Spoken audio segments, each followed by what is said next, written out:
எப்ப சொல்ல ஆரம்பிச்சாங்க தெரியுமா? நான் இதை பற்றி அறிக்கை கொடுத்த பிறகுதான் அவங்க போதப்பொருங்கிற பத்திரிகை பண்ண தேதி வாரியா எடுத்து காட்டுறேன். அது வரைக்கும் அவங்க வாயே திறக்கல. நான் அறிவிச்ச பிறகுதான் அதிமுகவும் அதை போல அவங்களுடைய தோழமை கட்சியும் பிஜேபியும் இதை பத்தி பேச ஆரம்பிச்சாங்க. அது வரைக்கும் ஒரு வார்த்தை அவங்க பேசுறது கிடையாது. என்னால ப்ரூவ் பண்ண முடியும். கொள்கை அடிப்படையில 6,000 கிலோமீட்டர் நடைபெறும் மேற்கொண்டிருக்கீங்க. ஆனா அரசியலில் வருவதற்கு எல்லா துறைகளில் இருப்பவர்களுக்கும் உரிமை உண்டு. கலைத்துறையில் இருப்பவர்களும் அதே போல வெள்ளித்திரையில் இருப்பவர்களும் அரசியலுக்கு வருவதற்கு எல்லா உரிமைகளும் உண்டு. மக்கள் திலகம் எம்ஜிஆர் அவர்கள் திராவிட முன்னேற்ற கழகத்தை ஒரு அங்கமாக தன்னுடைய மன்றங்களை நாடுபுறாவிலும் பல்லாயிரக்கணக்கான மன்றங்களை ஏற்படுத்தி 67 தேர்தலிலும் 71 தேர்தலிலும் திராவிட முன்னேற்ற கழக வெற்றிக்கு பக்கபலமாக இருந்து ஆதரவு கொடுத்து அவற்றை வெற்றியை தேடிக் கொடுப்பதற்கு உறுதுணையாக இருந்தார் என்பது நாடறிந்த உண்மையாகும். அதன் பின்னர் ஒரு கட்டத்தில் அவர் கட்சியிலிருந்து வெளியேறி தனி கட்சியை ஆரம்பித்த பிறகு அந்த மன்றங்கள் எல்லாம் அப்படியே கட்சியினுடைய கிளைக்களங்களாக ஆக்கப்பட்டன.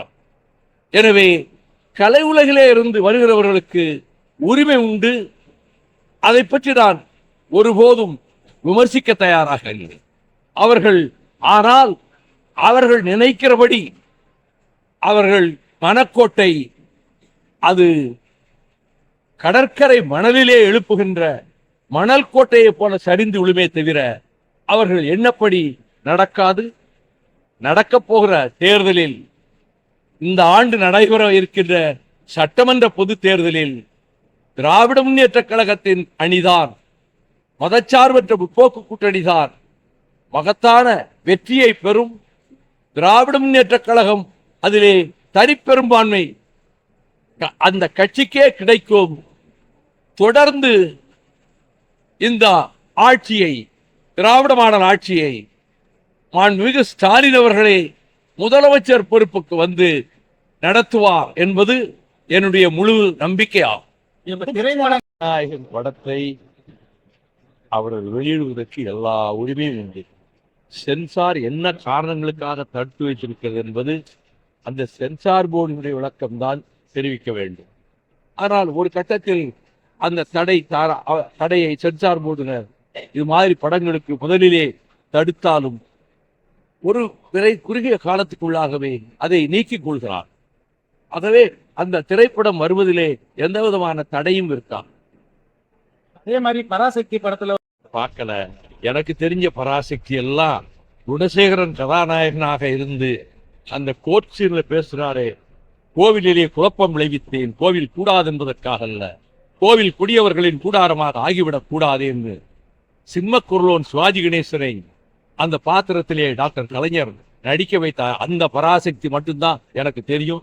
இந்த பராசக்தியை நான் பார்க்கல, எனக்கு ஒன்றும் தெரியாது.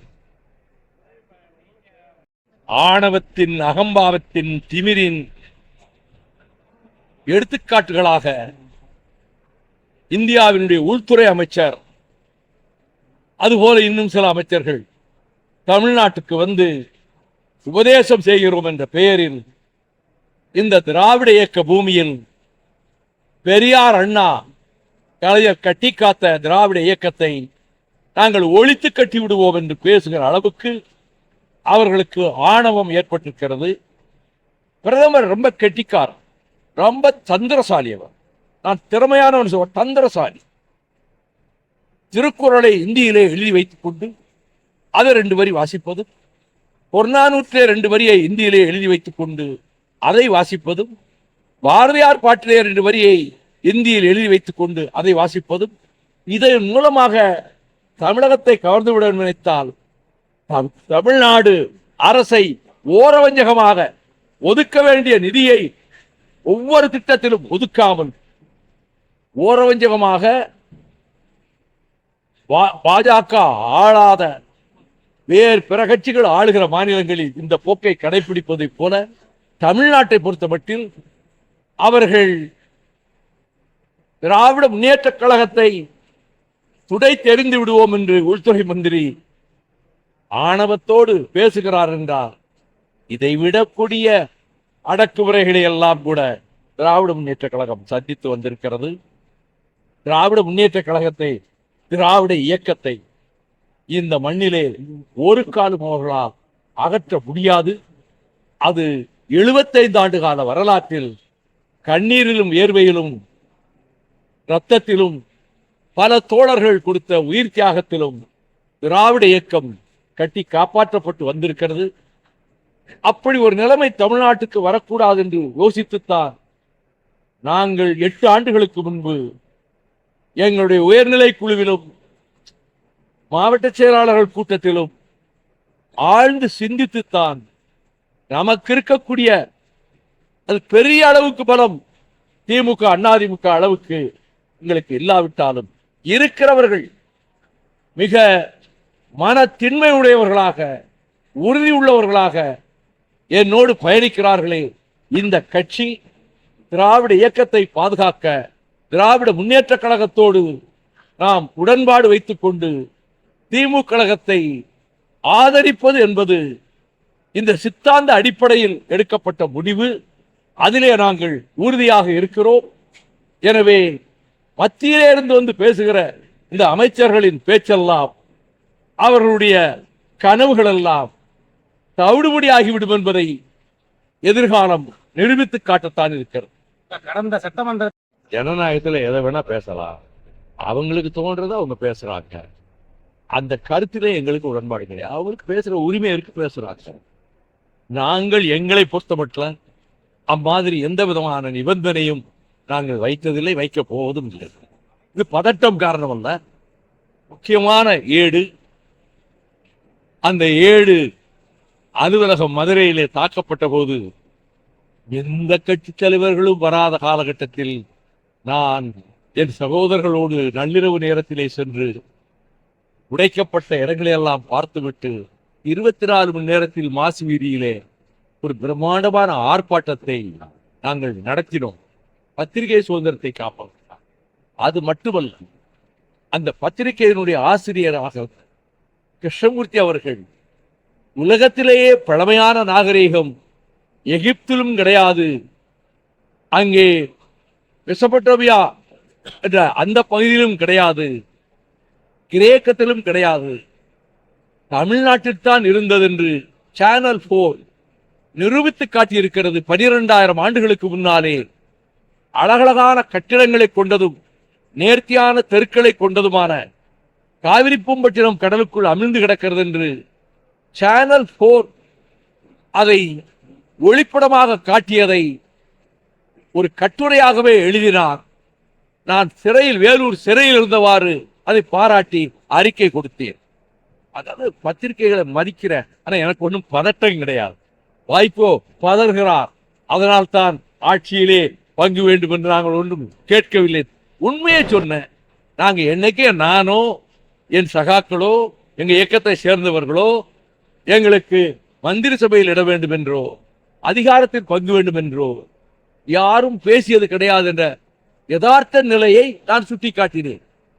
இதுக்கு பதட்டம் ஒன்றும் காரணம் அல்ல. நாங்கள் ஒரு நிலைப்பாடை எடுத்தோம், அந்த நிலைப்பாட்டை உறுதியாக இருக்கிறோம். இப்படிப்பட்ட டிமாண்ட் எல்லாம் நாங்கள் வைக்க மாட்டோம்னு சொல்றோம். ஐயா, எத்தனை தொகுதிகள்ல உத்தேசமா கேட்பதற்கு வாய்ப்பு? பிறகு அந்த பேச்சுவார்த்தைக்காக ஒரு குழு அவர்களும் அறிவித்து, திமுக தலைமையேற்றிருக்கிற திமுக கழகம் அறிவித்து, நாங்களும் ஒரு குழுவை அறிவித்து, அப்ப பேசும்போதுதான் அதை பற்றி எல்லாம் வாதிக்க முடியும். அவங்களுக்கும் அந்த பேச்சுவார்த்தை நடத்துறவங்களுக்கு பற்றியில இப்ப அதை பற்றி நான் ஒன்றும் சொல்ல முடியாது.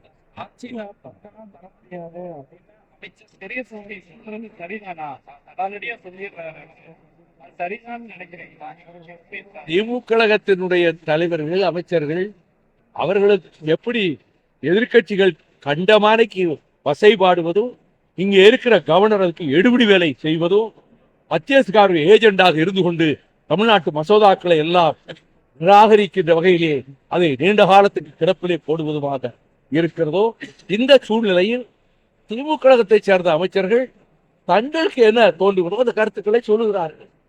அது ஜனநாயக உரிமை. அதை பற்றி நான் ஒன்றும் கமெண்ட் பண்ண முடியாது.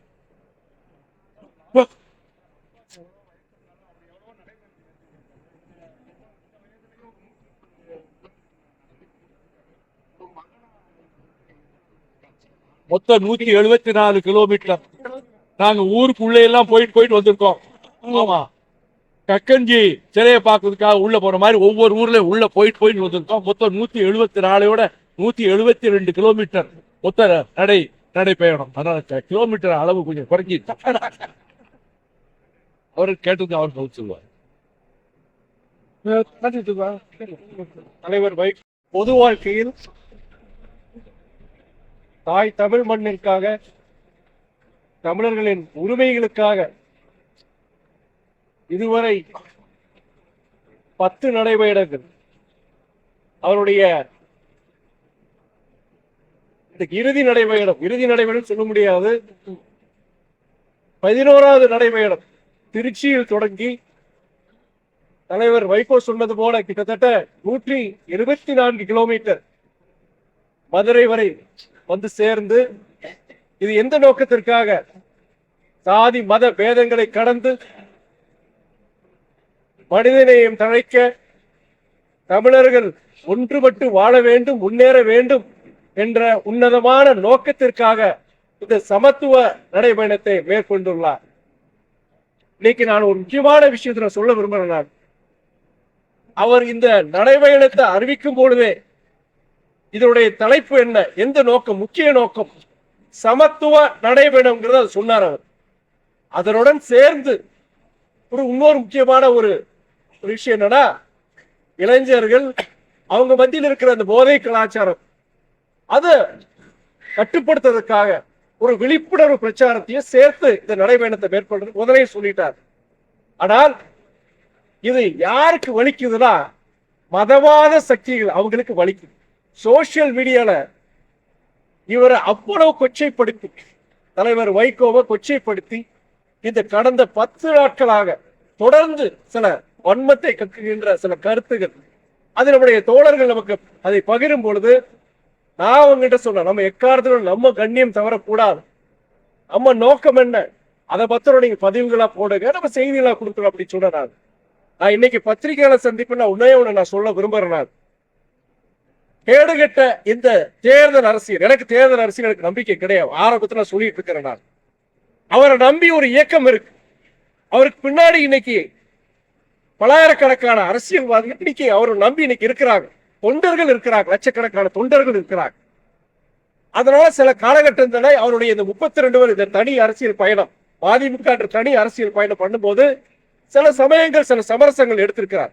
அதை தவிர அவருடைய 62 ஆண்டு பொது வாழ்க்கையில அவருடைய எதிரிகள் கூட மாட்டாங்க. இந்த தமிழ் மண்ணுக்கும் சரி, தமிழுக்காகவும் சரி, தமிழ்நாடு மக்களுடைய வாழ்வாதார பிரச்சனைக்காக கிட்டத்தட்ட 6000 கிலோமீட்டர் நடைபயணம், கிட்டத்தட்ட 5.5 ஆண்டு கால சிறை வாழ்க்கை, லஞ்ச லாவண்யத்திற்காக கிடையாது, மக்களுடைய வாழ்வாதார பிரச்சனைக்காக, தமிழர்களுடைய உரிமைக்காக 5.5 வருடம் சிறை வாழ்க்கை. இவ்வளவு அவர் கஷ்டப்பட்டிருக்கிறார். இன்னைக்கு 82 வயசுல அவர் இதயமே, அதுல பேஸ் மேக்கர் என்ற இயந்திரம் மூலியமா இதயமே இயங்குது. இந்த 14வது நடைபயணம் கூடாது என்று மருத்துவர்கள் சொன்னாங்க, முடியாது என்று சொன்னார்கள் மருத்துவர்கள்.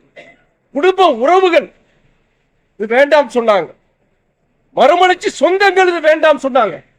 என சோறு இல்லாமல் சித்திரம் இல்லை, உங்களை வச்சுதான் இந்த மதிமுக மறுமலர்ச்சி திமுக, அதனால் தயவு செய்து இந்த விஷ பரீட்சை வேண்டாம் என்று சொன்னாங்க.